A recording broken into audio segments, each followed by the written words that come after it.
아니라. 아멘. 아멘. 너 하나님의 사람아, 세 번째 시간 꿈이라는 내용으로 시간 말씀 같이 나누도록 하겠습니다.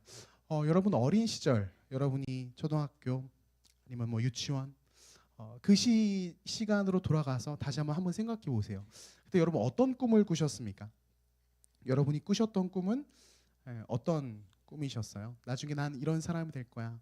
난 이런 삶을 살고 싶어. 이런 일을 하고 싶어. 그런 꿈들을 아마 다 꾸었을 거예요. 그리고 그 꿈들을 뭐 그림으로든 글이든 뭐 이렇게 표현했던 시간들이 있었을 것 같습니다. 여러분 그 꿈에 근접하게 살고 계십니까? 어린 시절, 나의 어린 시절에 꾸었던 꿈에 근접한 모습으로 지금 살고 계세요? 네, 표정이 어두워지고 있어요. 제가 최근에 초등학생들의 어떤 꿈에 대한 어떤 영상을 하나 봤습니다. 근데 그 영상을 보니까 요즘 초등학생들이 꿈꾸는 그 미래, 장래의 모습이 무엇이냐면 건물주가 되는 게 꿈이라고 해요. 네, 유튜버가 되는 게 꿈이고, 그리고 뭐 의사가 되고, 뭐 백만장자, 돈을 많이 버는, 돈을 많이 갖고 있는 그런 삶을 살고 싶다라고 꿈에다가 이렇게 적고 그렇게 이야기를 하고 있습니다. 우리의 과거랑은 좀 다른 것 같아요. 우리의 과거는 좀 그렇진 않았잖아요. 우리는 그래도 좀 더 순수했잖아요. 네, 저는 좀 순수했습니다. 네, 여러분도 다 순수하셨을 거예요. 저랑 세대 차이가 많이 나지 않으니까. 네, 우리의 그 초등학교 때, 우리 유치원 때 그때의 모습과 요즘 초등학생들이 그 말하는 것과 그들의 꿈을 말하는 내용들이 너무 좀 이렇게까지 계산적이란 말이야? 이런 생각을 하면서 그 영상을 봤어요. 물론 그 중에는 좀 탁월하게 멋있는 이야기를 하는 친구도 있었습니다. 되게 인상 깊었던 것은 그 학생이 무슨 이야기를 하냐면 저는 나중에 정말 능력이 뛰어난 과학자가 될 거예요. 이런 이야기를 하는 거예요. 그래서 너무나도 사람들이 생각하지 못했던 발명을 하나 해서 온 인류가 굶주림 때문에 고통하지 않도록 그런 발명을 한번 할 겁니다. 이런 이야기를 하는 거예요. 앞서 나왔던 건물주가 될 거예요. 뭐 유튜버가 될 거예요. 이런 거랑 완전 다르죠. 그런 친구도 있었습니다. 여러분 질문 좀 하나 드려볼게요. 여러분 누가 꿈을 꾸는 사람일까요? 누가 꿈을 꾸는 사람입니까? 저는 그렇게 생각해요. 나 스스로에 대한 어떤 가능성, 어떤 기대를 갖고 있는 사람이 사실은 꿈을 꿀 수 있는 사람이라고 생각합니다. 나 스스로에 대한 어떤 가능성과 기대를 갖고 있는 사람. 내가 만약 어떤 사람이 된다면, 어떤 모습으로 내가 바뀌고 그렇게 살아간다면, 그런 존재가 된다면 나는 이렇게 할 거야 라는 거죠. 그러니까 나에 대해서 다시 한번 나의 존재를 새롭게 정의할 수 있는 사람, 그 능력이 있는 사람이 실은 꿈을 꾼다는 거예요. 초등학생의 꿈, 탁월한 과학자, 뛰어난 실력을 갖고 있는 과학자라는 그 말, 그러니까 난 그런 존재가 될 거예요. 그것을 정의하는 것. 그래서 그런 존재가 돼서 많은 이들을 굶주리지 않게 할 겁니다라고 꿈을 꾸는 내용이 나오는 거죠. 그러다 보니까 어린 시절에는 어렵지 않았던 그 꿈꾸는 것이, 그렇죠? 나이가 들면서 우리가 서서히 꿈을 꾸지 못하게 된 이유가 여기 있는 것 같아요. 나의 존재에 대해서, 나의 모습에 대해서 기대하는 것이 서서히 사라지니까요. 나이를 먹어가면서, 한 살 한 살 먹어가면서. 분명 받아쓰기 100점 맞았던 시간이 있었는데 뭐 한 해 한 해 더 지나가니까 점수가 계속 떨어지고 내가 잘 못하는 것 같고 비교가 되고, 그러니까 어떤 나의 존재에 대한, 내 존재에 대한 기대와 또 가능성, 이런 것들을 서서히 꿈꾸지 못하면서, 그걸 보지 못하면서 그냥 현실에 맞춰서 살아가게 된다라는 거예요. 현실을 살아가면서 장벽에 끊임없이 부딪히면서 우리는 꿈꾸지 못하는 사람이 되는 것은 아닌가, 이렇게 생각을 합니다. 그러니까 꿈을 잃어버린 세대가 되는 것이죠. 꿈을 잃어버린 세대. 오늘날 이 시대에, 오늘을 살아간 우리 청년들, 우리 청년들에게 꿈을 꾼다라는 것은 진짜 막막하고 막연한 일처럼 들리는 거예요. 막막하고 막연한 일. 꿈꾸는 거 말고 그냥 현실에 잘 맞춰서 어렵지 않게 살아가는, 그냥 평범하게 하루하루 살아갈 수만 있으면 그거로 된다라는, 그래서 꿈꾸지 않는 그러한 이 시대 청년들의 모습을 많이 봅니다. 그리고 저는요, 목사인 저는 꿈꾸지 않는 청년들의 모습을 보면서 굉장한 아픔을 느껴요. 안타까움을 느낍니다. 왜냐하면요, 여러분, 시대는 꿈꾸지 못하게 말하고 우리에게 그렇게 그런 삶을 이야기하지만 실은 그리스도인 청년들인 우리는 그럴 수 없거든요. 우리는 꿈꿀 수 있는 사람들이어야 되는 거거든요. 우리가 누구입니까? 그리스도인들 누구예요? 하나님의 사람들 누굽니까? 바로 우리는 부르심을 받은 다른 존재로 새로운 삶을 살아갈 수 있게 된 그들이 바로 저와 여러분이라는 거예요. 그러니까 나 스스로에 대해서 어떤 가능성과 기대감을 갖고 살아갈 수 있는 존재들이 바로 저와 여러분이라는 거죠. 그렇기 때문에 우리에게 있어서 꿈꾸지 못하는 현실, 꿈꾸지 못하는 세상, 이거는 하나님의 사람들과는 사실 어울리지 않는 모습이라는 거예요. 하나님께서 우리를 부르셨다는 것은요, 다른 말로 우리의 삶 가운데 하나님 개입하시겠다는 거거든요. 하나님이 저와 여러분 부르셔서 이 자리까지 인도하셨고 앞으로 이끄실 텐데, 그분이 개입하신다는 것이고, 그분이 개입하신다는 것은 나의 상식과 한계를 뛰어넘는 일들을 나의 삶 가운데 하신다는 거거든요. 그게 뭐예요? 우리가 꿈꿀 수 있는 영역인 거예요. 그래서 그리스도인들은 꿈을 꿔야 됩니다. 아멘? 그리스도인들은요, 말 같지도 않는 일이라고 생각할 수 있지만 하나님 안에서 꿈을 꾸고 소망함을 갖고 살아가는 이들이 그리스도인들 청년이라는 거예요. 그리고 우리는 바로 그 꿈꿀 수 있는 특권이 하나님께서 우리에게 부여해 주신 놀라운 특권이라는 거죠. 사랑하는 청년 여러분, 이 시간 우리 앞뒤 좌우로 양옆으로 좀 이렇게 좀 축복했으면 좋겠어요. 꿈꿀 수 있는 특권이 있습니다라고 이야기하는 거예요. 한번 해볼까요? 시작. 꿈꿀 수 있는 특권이 있습니다. 네, 꿈꿀 수 있는 특권이 있어요. 네, 꿈꿀 수 있는 특권. 네, 꿈꾸면서 정말 하나님 앞에 살아가는 저와 여러분 되었으면 좋겠습니다.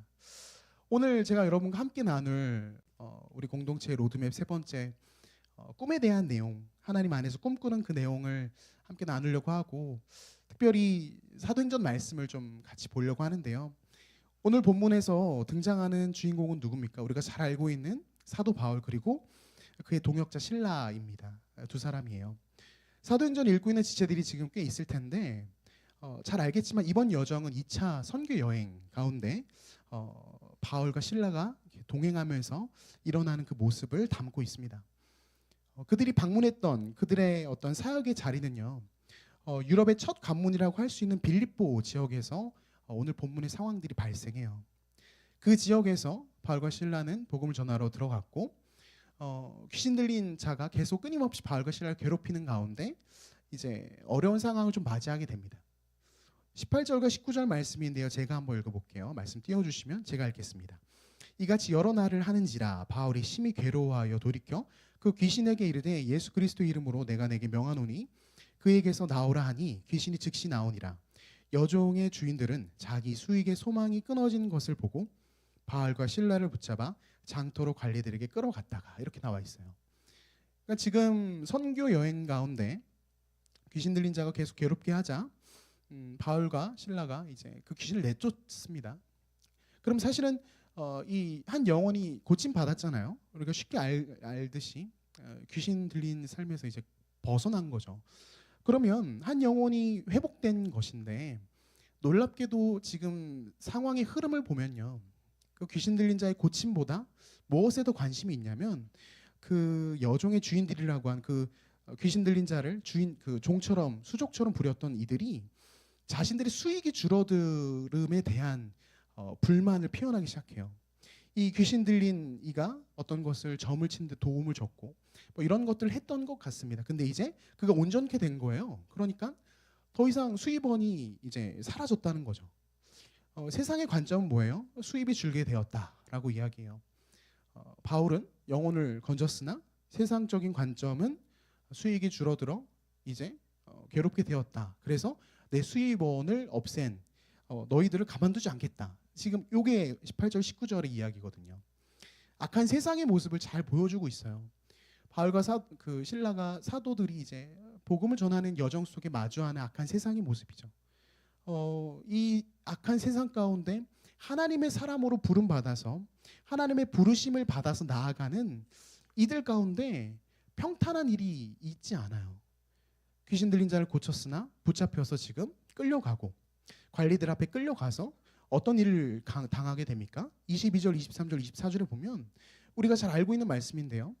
22절에 보면 이렇게 되어 있어요. 무리가 일제히 일어나 고발하니 상관들이 옷을 찢어 벗기고 매로 치라 하여. 그래서 매를 심하게 맞습니다. 모욕을 당하면서 이 하나님의 사람들이 끌려오고 옷이 찢어지고 거의 목숨을 잃기 직전까지 매를 맞는 거거든요. 굉장히 고되게 매를 맞고요. 23절에 보면은 많이 친 후에 옥에 가두고 간수에게 명하여 든든히 지키라 하니 이렇게 되어 있습니다.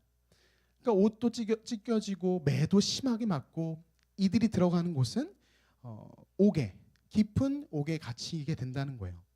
24절 말씀이 이렇게 나와 있죠. 같이 한번 읽어볼까요? 24절 말씀 한번 띄워주시고요. 24절입니다. 그가 이러한 명령을 받아 깊은 옥에 가두고 그 발을 착고에 든든히 채웠더니 이렇게 되어 있어요.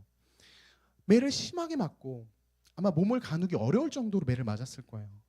매를 견디지 못해서 죽는 이들도 많이 있었다라고 하는 걸 보면 정말 심한 매를 맞고 이제 깊은 옥에 들어가게 돼요. 근데 그 옥에 들어가는 것이 이 간수를 통해서 이 사도들이 옥에 들어가게 되는데 여기서 이야기하는 간수가 그냥 우리가 평범하게 생각하는 교도관이 아니에요.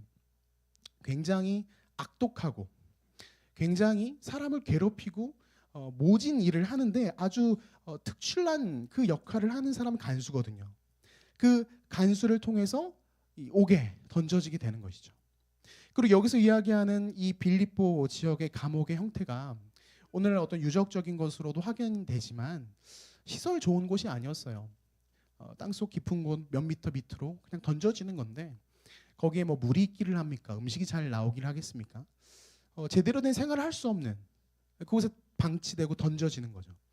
그래서 감옥에 들어가면 살아서 나온 이들이 많이 없을 정도로 정말 이 어려운 일들이 계속 연거푸 일어나는 거예요.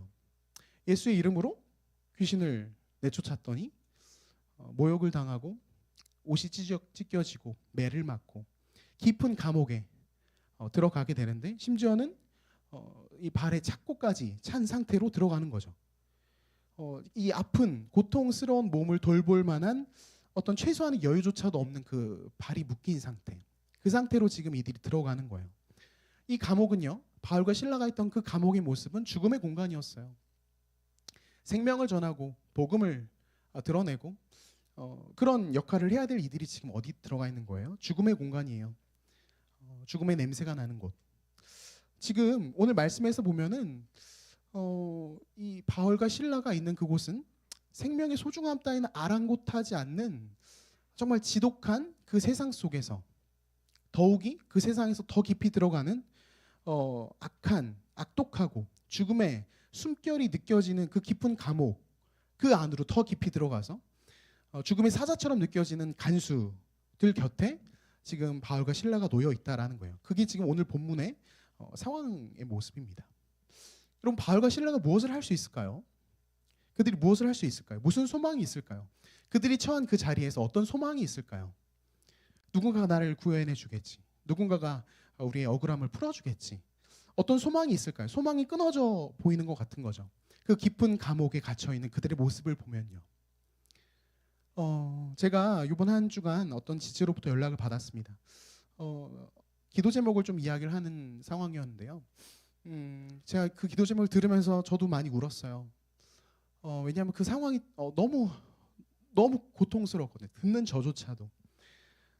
믿었던 친구에게 돈을 빌려줬는데 적지 않은 액수를 좀 빌려줬다고 해요. 근데 그 돈을 다시 좀 받아야 될 날짜가 됐을 때 연락을 했더니 정말 믿었던 그 친구는 연락이 되지 않는 거예요. 두절이 된 거죠. 그래서 그 친구의 집으로 찾아가는 차 안에서 운전하고 가는데 연락이 오더랍니다. 그래서 연락을 받았더니 회사인데 회사에서 다른 직장을 알아보라는 이야기를 들은 거예요. 거기까지만 해도 뭐 너무 쉽지 않죠. 너무 고통스럽죠. 그래서 그 친구를 찾으러 그 친구의 집까지 가는데 그 친구는 연락도 안 되고 집에도 사람이 없고 다시 집에 돌아와서 너무 괴로워하고 있는데 또 전화가 오더랍니다. 그랬더니 이제 가족 중 한 분이 암이 발견됐다라는 이야기를 전에 들은 거예요. 근데 지금 이 지체는 할 수 있는 게 아무것도 없어요. 돈도 없고 어떤 관계적으로 풀어낼 수 있는 능력도 없고 힘도 없고 그러면서 저한테 그런 이야기를 했습니다. 그 목사님 지금 제가 살고 있는 제가 발을 딛고 있는 이 세상에서 이 현실에서 목사님 제가 할 수 있는 게 없어요. 그래서 한숨만 쉬고 있고요. 누군가를 원망할 수밖에 없습니다. 그 친구를 원망하고요. 그 회사를 원망하고 저주하고요. 그럴 수밖에 없을 것 같아요. 너무 힘들어요라고 이야기를 했습니다. 제가 그 지체의 기도 제목을 듣고 이야기를 들으면서 같이 아파하고 같이 슬퍼하면서 이어서 어떤 생각이 들었냐면요. 여러분, 우리가 살아가는 이 세상, 우리가 살고 있는 여러분의 현장, 삶의 현장, 발을 딛고 살아가는 그곳이 참으로 쉽지 않은 우리의 삶의 현장들이라는 거예요. 방금 저에게 이야기했던 그 지체의 상황들은 굉장히 안 좋은 일이 연거푸 터진 일이 있지만 이런 케이스 말고도 우리가 살아가는 이 시대의 이 세상 속에서 발 딛고 있는 그곳에 마치 오늘 본문에서 등장하는 생명의 소중함을 전혀 여기지 않는 사람들, 그리고 자신의 이익을 위해서라면 모욕을 거침없이 하고 등을 치고 거짓을 말하고 매를 들고 깊은 감옥으로 집어던지고 한 사람의 인생을 굉장히 고통스럽게 만들어가는 그 세상이 우리가 바로 발을 딛고 살아가는 현실이라는 거죠. 그 지체의 이야기뿐만이 아니라 우리가 살아가고 있는 시대의 모습이 참으로 이 감옥 속에 들어와 있는 이 바울과 실라가 살아가는 그 현장과 비슷한 모습이라는 거예요. 사랑하는 청년 여러분, 꿈을 꾸고 계십니까? 제가 그 통화를 하면서 그 지체에게 꿈을 꿔라, 소망을 가져라, 다시 한번 하나님 붙잡아라 라는 말을 하지 않았습니다. 일단은 들었어요. 그 아픔이 느껴져서, 그 답답함이 느껴져서 들었습니다. 여러분께 좀 질문 드리고 싶습니다. 여러분, 지금 여러분이 살고 있는 현실에서 꿈을 꾸십니까? 하나님 안에서 꾸는 꿈을 꾸세요. 하나님 안에서 여러분의 현실이 바뀌어질 것이란, 하나님이 다시 어떤 일을 행하실 것이라는 꿈을 혹시 꾸고 계십니까? 쉽지 않다라는 거예요. 우리 현실이 꿈꾸기 쉽지 않은 현실을 살고 있다는 거죠. 말씀으로 다시 돌아와서 바울과 실라의 모습을 좀 생각해 볼게요. 그들은 어땠을까요? 그 감옥에 들어와 있어서 착고가 메인 그 발을 바라보면서 그들은 꿈을 꿨을까요? 소망을 품었을까요? 놀랍게도 오늘 말씀에서 보면요, 이들이 어떤 행동을 하는 모습이 등장하는데 25절 말씀이 이렇게 기록을 하고 있어요. 25절 같이 한번 읽어볼까요? 25절 같이 한번 읽겠습니다. 시작. 한밤중에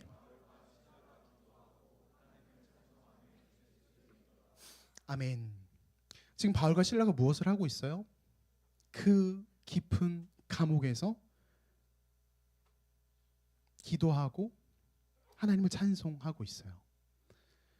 여러분, 지금 이들의 모습은 소망이 없는 그곳에서 마치 소망이 있는 사람 같은 행동을 하고 있어요.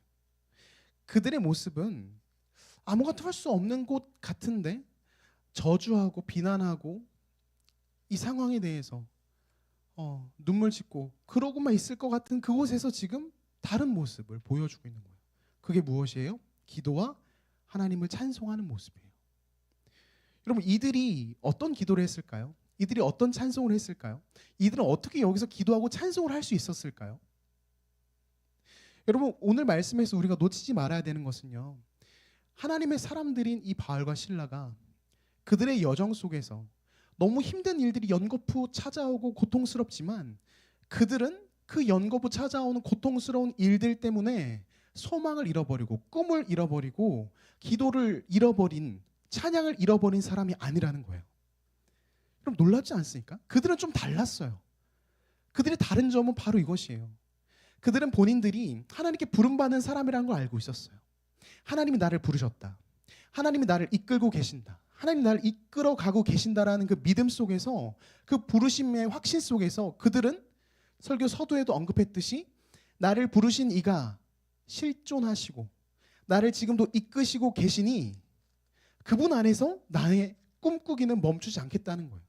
나의 소망을 멈추지 않겠다는 거예요. 왜냐? 그분이 지금 나와 함께하고 계시기 때문에. 그래서 수많은 장애물들, 수많은 이 말도 안 되는 일들이 계속 겪어지는데 그 일들 속에서 바울과 실라는 꿈을 잃어버리고 소망을 잃어버리고 나 다 못하겠어요. 나 다 놔버리고 그냥 떠나버리려, 이런 게 아니라 이곳에서 지금 기도하고 하나님을 찬양한다라는 거예요. 사랑하는 청년 여러분, 우리가 이 시대를 너무 열심히 살아가다 보니까 한 가지 빠지는 큰 오류가 있어요. 그것이 무엇이냐면 세상이 우리에게 건네는 계산기에 너무나 친숙하다는 거예요. 계산기를 두드려서 그 계산이 이해타산이 맞으면 가고 맞지 않으면 멈춰, 너 몸 사려, 여기까지만 해라고 이야기하는 세상에 꿈꾸지 말라는 이야기에 너무나 익숙하게 길들여져 버렸다라는 거예요.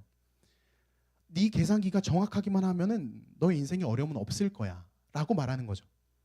근데 그 계산기만 들고 있다 보니까 우리가 무엇을 놓쳐버렸냐면 하나님께 부름받은 자들은 하나님께서 부르신 자들을 통하여 하나님의 일들을 이루어 가신다라는 성경이 성경 전체를 통하여 우리에게 가르쳐 주시는 하나님의 사람들이 꿈꾸는 법을 잃어버린 거예요. 하나님의 사람들은 그 부르심에 순종하여 하나님과 함께 나아갈 때 나의 이성과 나의 지혜로 나의 판단으로 생각하는 것 그 이상으로 놀랍게 펼쳐나가실 하나님의 일하심 그 꿈을 꾸며 나아가야 되는데 계산기를 붙잡다 보니 우리가 하나님 안에서 꿈꾸는 하나님을 소망하는 이걸 다 놓아버린 것이죠. 그래서 분명 부름받은 하나님의 사람들인데 내 안에 성령께서 역사하고 계신다라고 고백하지만 그 성령을 기대하지 않는 거죠. 하나님께서 나의 삶 가운데 어떤 일들을 행하실지에 대한 기대함이 없어요. 아무런 기대함이 없습니다. 꿈꾸지 않아요. 그냥 오늘 계산기 두드려서 결정하면 끝인 거예요. 근데 여러분 오늘 말씀에서 보면 이 바울과 실라는 그 감옥 속에서 계산기를 두드리는 것이 아니라 실제로 바울은 본인이 로마 시민권자였거든요. 그에게는 아주 좋은 카드가 있었어요. 매를 맞지 않을 카드, 감옥에 들어오지 않을 카드가 있었어요. 그럼에도 불구하고 바울은 그 카드를 쓰지 않습니다. 왜냐? 하나님 안에서 내가 이 카드를 쓰는 순간 내가 전하는 복음이 퇴색되어지니 나는 이 카드를 쓰지 않고 하나님께서 나의 삶 가운데 일하실 것을 꿈꾸고 잠잠히 나아간다. 이거거든요. 계산기를 두드리는 것이 아니라 지금 깊은 감옥에서 하나님께 찬양하고 기도함으로 하나님을 기다리는 거예요. 하나님을 꿈꾸며 지금 이 자리에 있다라는 겁니다. 사랑하는 청년 여러분, 우리 안에 회복돼야 될 게 바로 이거예요. 올 한 해 우리가 하나님을 알고 하나님을 경험하면서 무엇을 해야 되냐면 하나님 안에서 꿈꾸는 것을 시도하셔야 돼요. 내가 경험한 하나님, 지금도 살아 역사하시는 그 하나님 안에서 꿈을 꾸는 것이죠. 하나님이 나를 통하여 어떤 일을 해 나아가실까? 나의 삶의 자리에서 무엇을 하나님이 이루어 가실까? 꿈꾸는 거예요. 하나님께 구하는 겁니다. 하나님, 제가 하나님과 함께 매일매일의 삶을 살아가는데 하나님, 나의 이성과 나의 판단으로 제안하는 게 아니라 하나님이 일하실 것을 내가 놓치지 않고 꿈꾸며 살아가게 하여 주시옵소서. 이게 우리가 올 한 해 붙잡아야 될 너무너무 중요한 기도 제목이라는 거예요. 바울과 실라는 지금 그걸 하고 있어요. 한밤중에 기도하고 하나님을 찬송함에 그 놀라운 일이 그 죽음의 냄새가 나는 그곳에서 일어나자 놀랍게도 다른 죄수들이 그걸 들어요. 그럴 수밖에 없겠죠.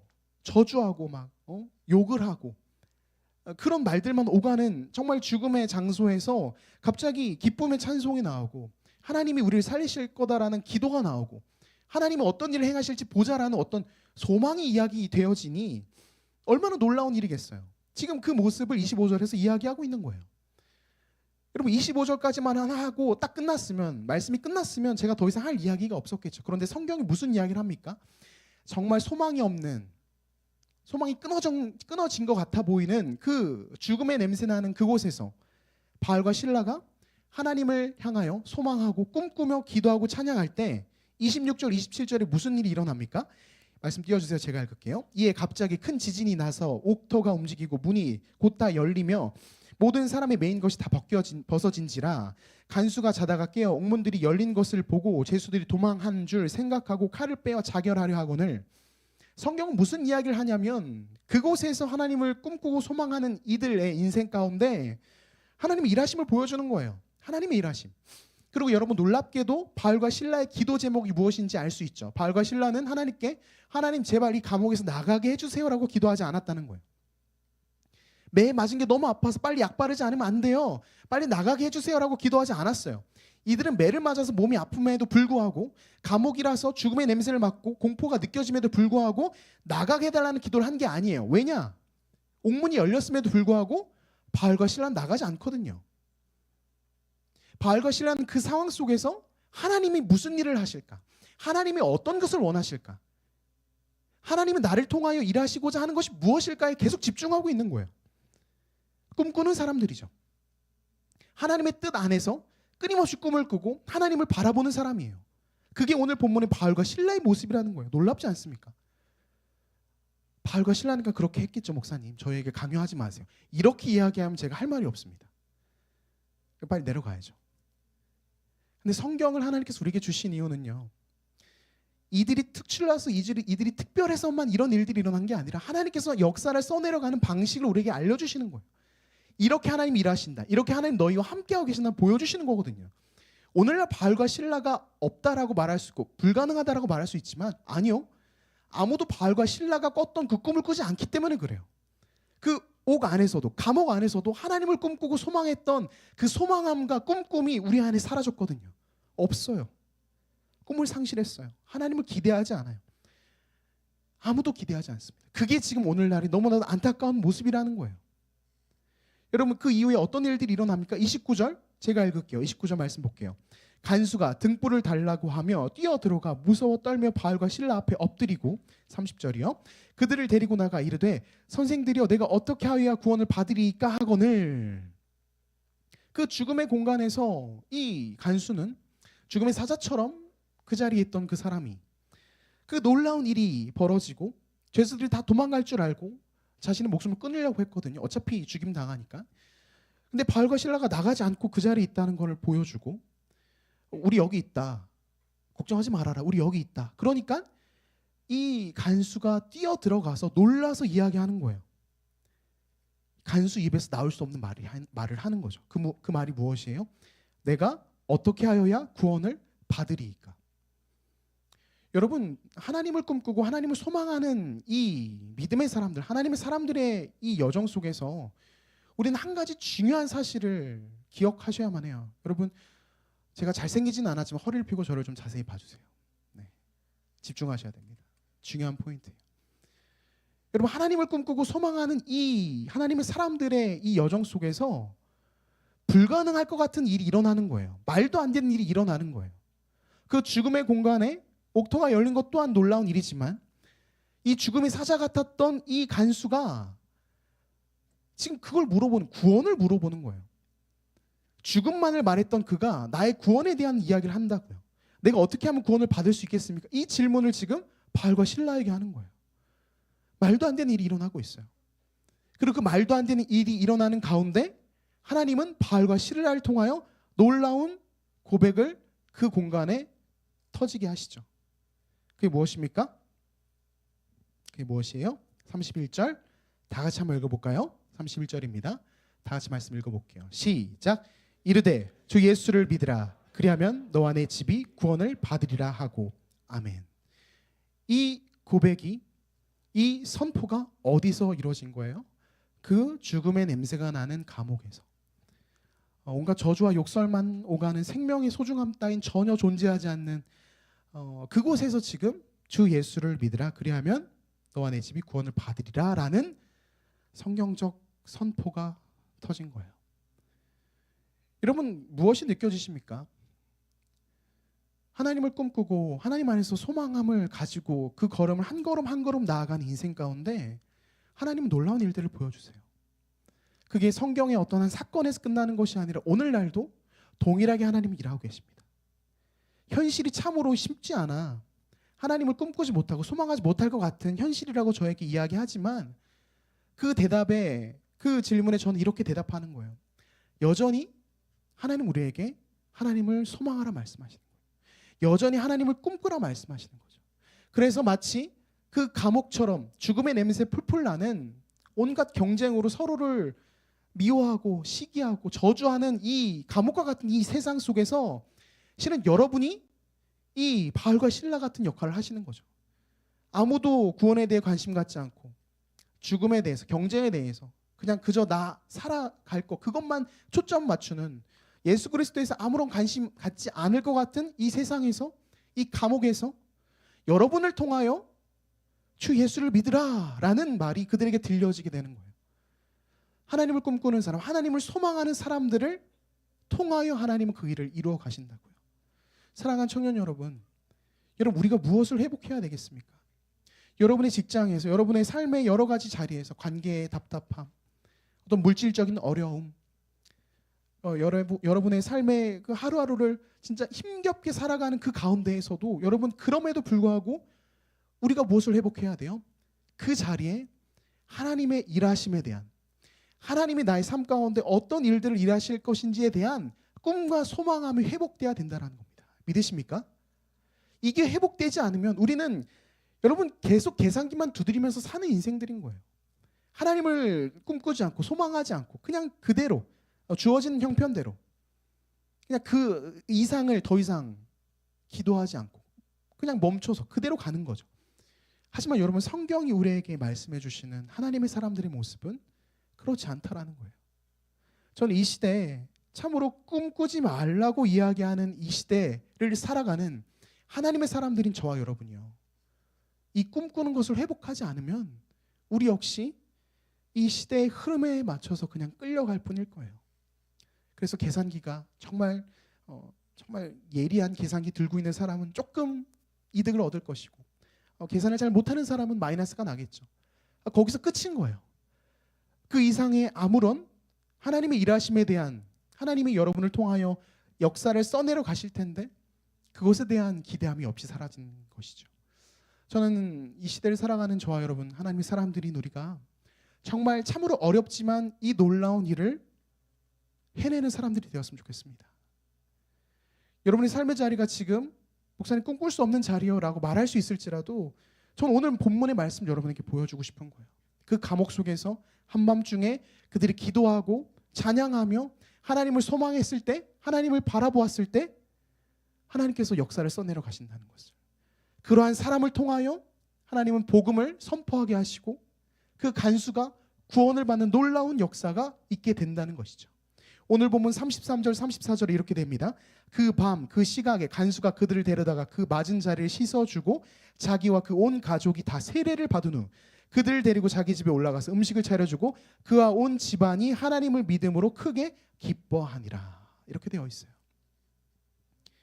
모욕을 받으며 들어갔던 그 자리에서 이제는 믿지 않는 이들이 하나님을 믿는 놀라운 역사가 쓰여지는, 온 집안이 하나님을 믿음으로 기뻐하는 역사를 하나님이 바꿔가시는 이 일을 하나님이 보여주신다는 거죠. 사랑하는 청년 여러분, 여러분의 삶의 자리에서 지금 다시 한번 꿈꿔야 될, 다시 한번 소망해야 될 그 기도의 제목들이 무엇입니까? 이 영역에서 하나님, 정말 하나님께서 일하심을 내가 경험하기 원합니다. 이 영역에서 정말 내가 하나님과 함께 살아가기 원합니다. 여러분, 그 영역들이 있으실 거 아니에요. 하나님 나를 부르셨는데, 하나님 사람으로 나를 부르셨는데 나의 삶 속에서 하나님 일하시는 거 난 너무나도 보길 원합니다. 하나님 나를 통하여 주님의 역사 가운데 나를 통하여 주님 일하여 주시옵소서. 여러분, 우리가 이 기도해야 되지 않을까요? 여러분, 이 시간 우리 말씀 생각하면서 찬양하고 기도의 자리로 좀 나아갔으면 좋겠는데요. 여러분, 우리 안에 다시 한번 그 꿈이 사라지고 소망이 사라지고 하나님에 대한 어떠한 기대가 사라진 메마른 우리의 심령들이 있다면 여러분, 다시 한번 우리 안에 회복의 은혜가 있길 원합니다. 회복의 은혜가 있길 원해요. 메말라버리고 아무런 기대함 없이 그렇게 바짝 말라버린 상태로 신앙생활 하나님 앞에 나오는 것이 아니라, 여러분 답답하고 힘드시면 이곳에 오셔서 우시는 거예요. 하나님 앞에서 부르짖으면 되시는 거예요. 메말라가는 아무런 꿈꾸지 못하는 영혼들이 아니라 이곳에서 하나님께 울고 부르짖으며 하나님 은혜를 달라고, 도와달라고, 하나님 역사해 달라고, 그거 하는 것이 여러분 이 시대를 살아간 하나님의 사람들로서 마땅하다라는 것이죠. 그럼 이 시간 말씀 생각하면서 우리가 간절히 좀 찬양했으면 좋겠는데 하나님의 부르심이라는 찬양으로 우리가 좀 나아갔으면 좋겠습니다. 가사를 생각하면서 같이 한번 우리 찬양하기